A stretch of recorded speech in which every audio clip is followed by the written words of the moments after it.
नमस्कार, मी अद्वैत दादरकर. आत्ता बालगंधर्वाला आमचा एका लग्नाची पुढची गोष्ट नाटकाचा प्रयोग आहे. त्यानिमित्ताने इथे आलो आणि एक बोर्ड बघितला, दादाची शाळा नावाचा. रस्त्यावर शिकणाऱ्या मुलांसाठी खूप मोठं काम हे लोक सगळेजण करतायत, अभिजित आणि इतर सगळे त्याचे व्हॉलेंटियर्स. आणि त्यांनी रिक्वेस्ट केली की दादा जरा बघ इथे कला अदालतमध्ये. आणि खरंच खूप भारावून गेलं हे सगळं बघून.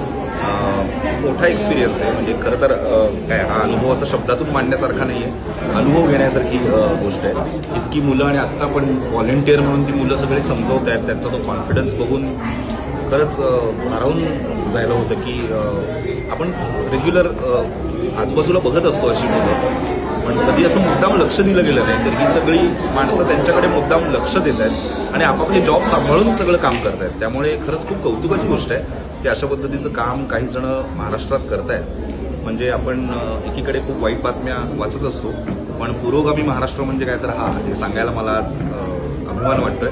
त्यामुळे या सगळ्यांसाठी, या सगळ्यांना खरंच मनापासून शुभेच्छा. असं छान छान काम करत राहा आणि माझ्याकडून जी काय मदत होईल ती नक्की करा. थँक्यू.